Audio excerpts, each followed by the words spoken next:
GKFX Prime presents the Market Analysis Webinar. Hi everyone, welcome to another edition of the weekly webinar. So we saw a bit dollar strength on Friday, but as of Monday that's all a raising.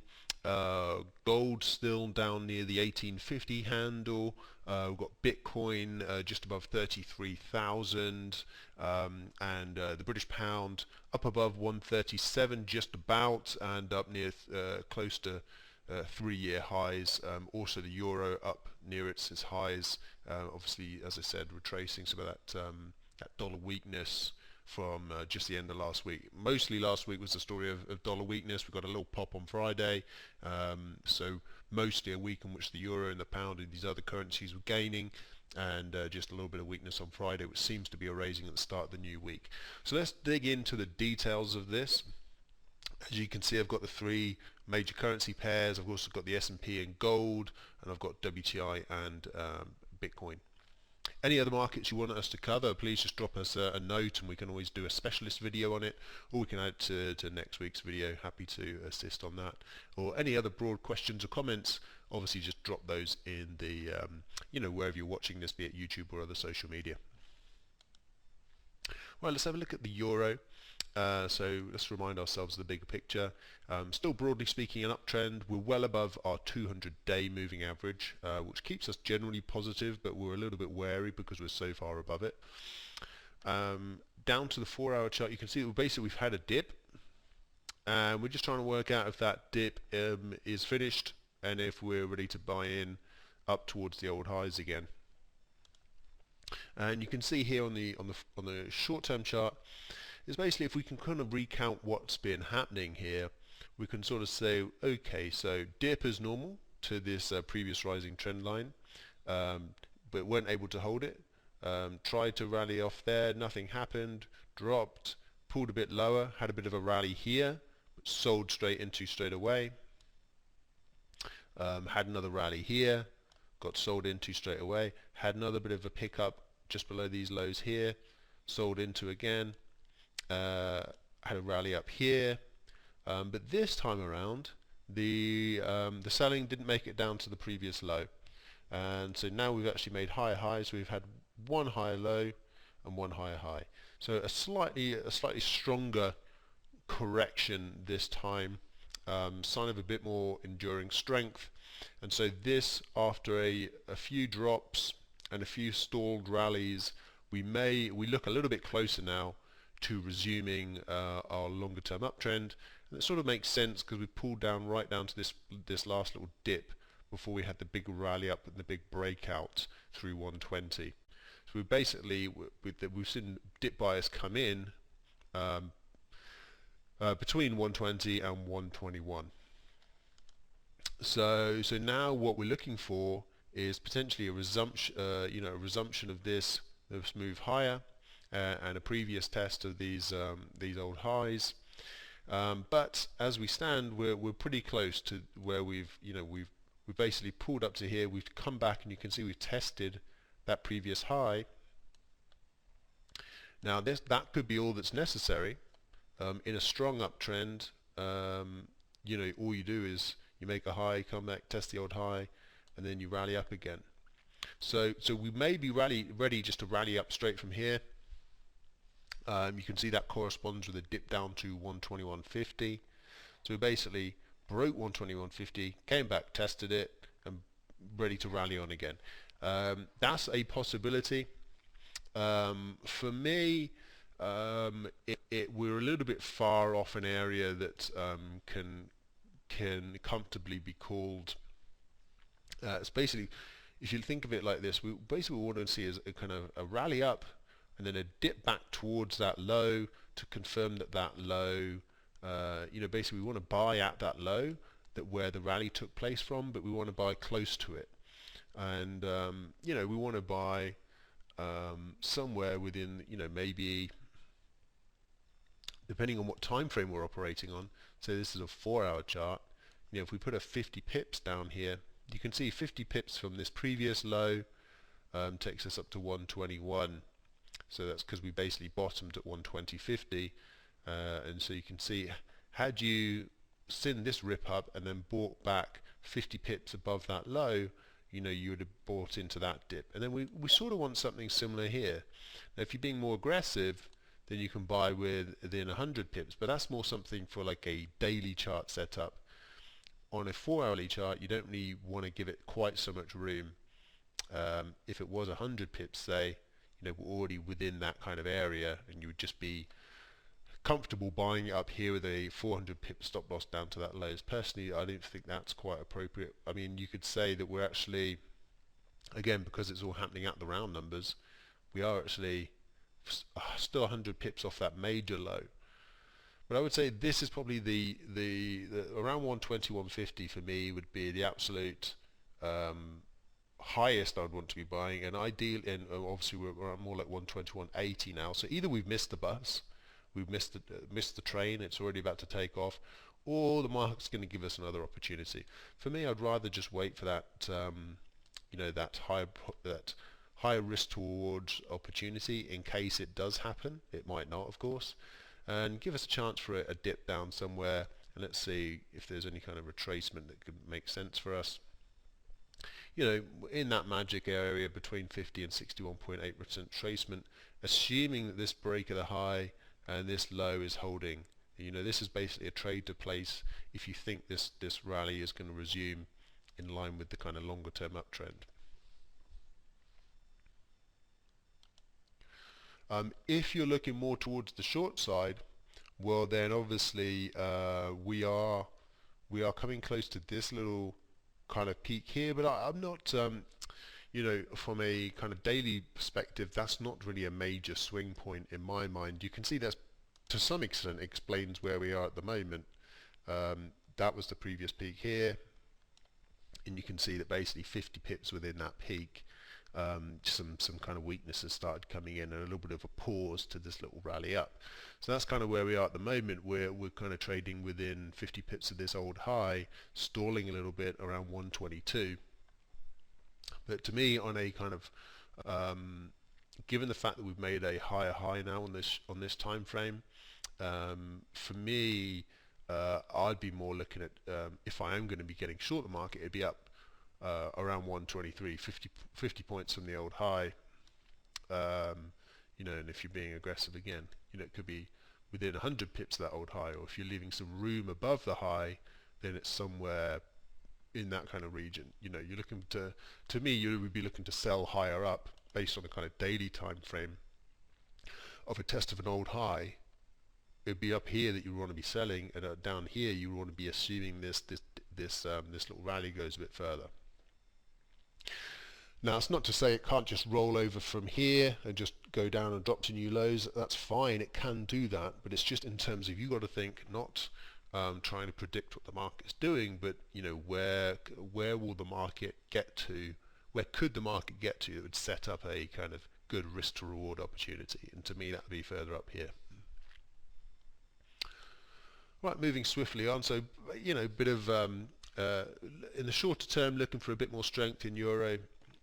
Ideally, if we can get a pullback first, that could provide the opportunity, and then maybe later in the week, maybe in a couple of weeks, maybe we're testing those old highs in the euro. If we do get to that point, then that's maybe when you can start switching gears and thinking a bit more bearish in terms of a correction before we get to that old high. Things looking a bit more bullish in sterling.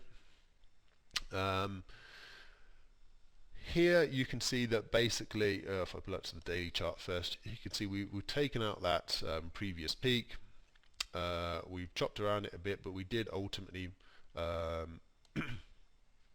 after having chopped around there, we got a drop down to 132. But from 132 we rallied up, and then we've had the retest, and then really what we are expecting to happen is that we get a similar leg up to that first one, and potentially taking us up somewhere near 140, which I thought I had drawn in, but obviously not. 140, somewhere in that vicinity. So we're sort of angling towards something along those lines. and we're obviously just testing the old highs here, and that's why I mentioned we're at this sort of 2.5 to almost 3-year highs up in sterling at 137. So a bit tricky buying at 2.5-year highs, but obviously we're buying into strength, we're buying into an uptrend. That's generally what's going on here. But as I say, we're at the highs, so normally not a great opportunity to buy when you're at the highs. For me, again, you know, we've come back to this low. You know, we had a little dip here, and we've come back to it again, and people have bought in at 136.50, and we could be about to take off here, and it actually seems quite likely we are. But for me, I wouldn't want to be buying up at 137 again, and I think if we did get back down to 136.50, but at this point, we'd probably be going a little bit further, and you might even get an opportunity down closer to this previous low down here, and this is our 4-hour 200 period moving average. This has been a bit of a kind of little false breakout, but it hasn't lasted too long. We're back up challenging it again after touching 136.50, so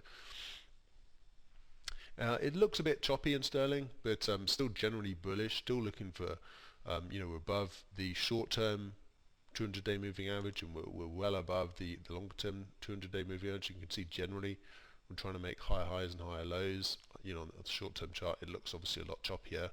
But you know, if you look at that longer-term picture, we sort of generally remained a bit bullish. You know, if we look back at the past, for example, we made this old high here. We dipped down past 136. We got. Let's if I get some of this old. If I remove these, you can see we had this rally up, and then our first opportunity, and then we had the first dip down from that rally up. You know, we had a move up to the weakness, and we had a move up, and if we were looking to buy before this low, well, then there was a few opportunities, but ultimately it didn't work. The market wanted to go lower. So this trade, you know, trying to go long off this low, you know, that would have been a loss. But then you come down a bit further, we get down to 134.50, and then the market rallies up from there. Doesn't give much of an opportunity, just rallies straight back to the peak. So it gives no real kind of dip buying opportunities beforehand, but ultimately puts in this little short-term double top and does come back. And again, if we sort of put in our kind of rectangle shape of sort of 50 odd pips in a pound, is a bit more volatile. You generally need a bit more than 50 pips. If you call it 75 or even 100, you can see I'm doing between 36 and 37 here. Then basically from that low, bit of room below it, and it kind of gave us, you know, basically buying within 100 pips of that kind of more like major swing point, because look how far we'd rallied up. That was a couple of 100 points up. Waiting for the retracement. This was obviously too shallow. There was a rally up there. If you tried to buy in here, that would have been a loss. But eventually, you get the opportunity down here, and if you put it, you know, if you have your initial buy point is somewhere within this point, and then you're trying to, you know, it's basically 100 pips or so, and then you say if you're looking for a 2 for 1, then you can see them.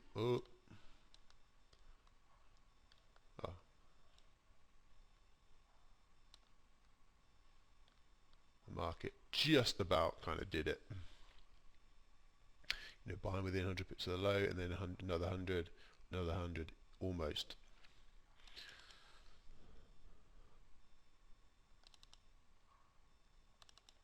So where do we stand currently? Now that we've refreshed through that previous situation, we've had this rally up.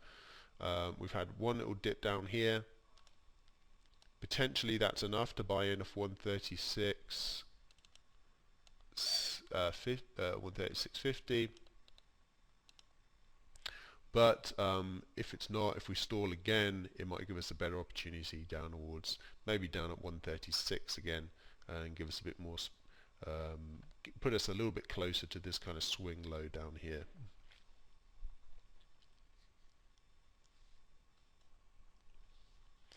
Okay, dollar yen. Obviously, I've been bullish on those first two, which means bearish, bullish on euro, bullish on the pound. Here, that kind of acceleration move, that kind of explosive move has happened to the top side most recently. It happened here too, although we kind of stuttered our way back down again. But what I'm kind of looking for is basically the idea that we've seen a big move off 102.50, and I want to see if maybe there's an opportunity to try and buy in down near this low again. So as you can see, we've dipped down this far, down to 103.50. We had a move up, but it hasn't quite materialized, and obviously we've taken out the low now. And we've had another move up from here, and it has taken out these little minor peaks through here, and that's what we're testing at the moment. So we certainly could rally up from here, but it seems to me like we're still kind of in this kind of down sloping channel through here.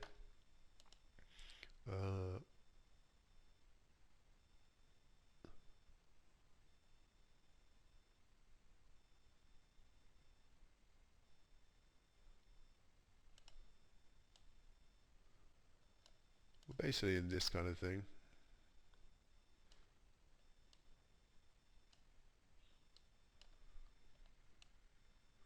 There we go. We're still sort of in this, so we don't probably want to be buying while in this channel, and then obviously that channel fits within a general more long-term bearish bias, so doesn't seem quite the time to be buying just yet. But you can see this big yellow area that I've got down here. That would be 50 points from that low. Maybe that would be down here. We have to see if we get some kind of reaction from 103. That then might be the opportunity to buy in with a kind of low risk opportunity, and then looking for moves even back to these old highs. You could still get a 2-for-1, and we'd still even probably be within that general downtrend, but we could be teeing up as you say, a resumption of this first leg up, pull back, and then another leg up. Who knows how that can take us. If it takes us out of this long standing channel, actually it could be the beginning of quite a big move.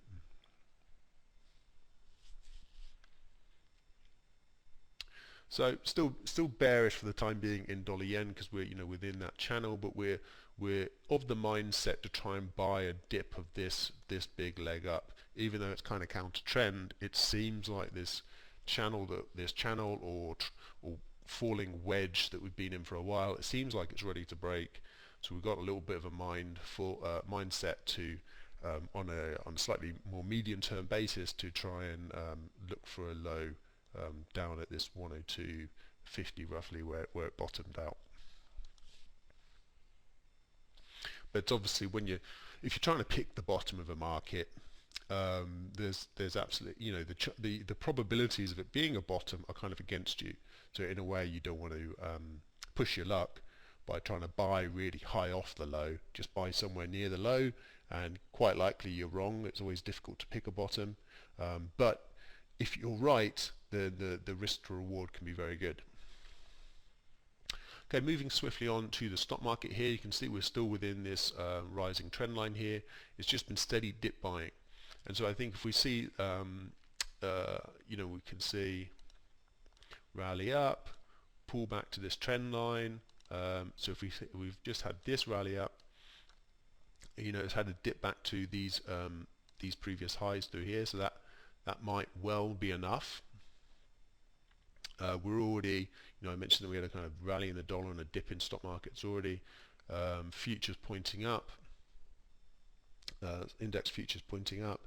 So this might be enough, but if we get another little correction down to more of the size of one of these, you can see every so often a fairly decent sized correction has happened.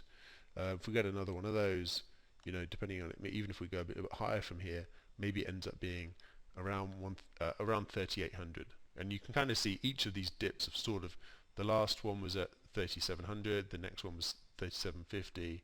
So if we're going at 50-point increments in terms of buying points, 3,800 could be the next one. At some point this uptrend's going to break because it's been very steady. Could well be this week, but don't assume that it does. Look for some lift off from 138 on the short term to kind of buy into a correction of this rally up. We are making higher highs. Let's assume that the trend continues. If we break this rising trend line, and then if we make a lower low, then obviously we know to start thinking a little bit differently.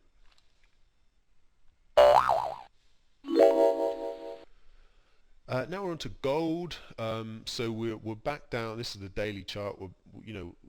Twice we've dropped through the 200-day moving average, and it's just about sort of held up. We've closed down below it a few times, but we're back above it now. We're back above 1850. We're just looking for some signs that maybe after this big drop, we can turn a bit more bullish again.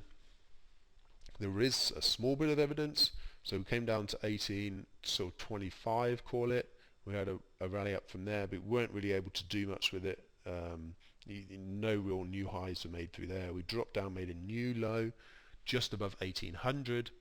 But here is the first sign of a bit more strength coming back into the markets. We rallied up and we actually took out that previous peak, and now we're correcting.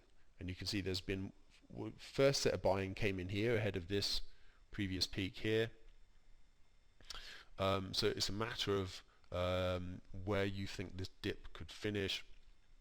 That looks like roughly 50%. Yeah, you can see that people have bought into the 50% retracement of this rally up. To me, the market still looks very bearish, so I'd be hesitant because buying at that 50% retracement level, to be honest with you, even though it could well work. Because if I put my crosshairs on, you can see that that's around 1840-ish, and the low is 1800. So you're talking about a $40 potential stop loss here. I mean, if you're just using these, now you've got this low, and now you've got this low, so potentially you're just using 1830 as your guidepost, and you can see there was a series of lows through here at around 1828. So you could even use 1825 potentially, but it's not quite where that absolute low was. So if you are buying in at this 50% retracement, the 40 pip stops are rather large.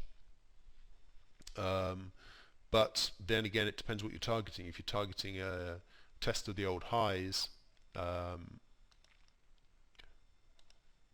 then it actually it can make more sense. That's $40 right there. It's a 1-to-1 back to the old high, obviously, because it's a 50% retracement. And then if you're looking at you're looking at a move above 1900 again for a 2-to-1, and in terms of retracement of that longer move, that would take you up above the 61.8 Fibonacci level.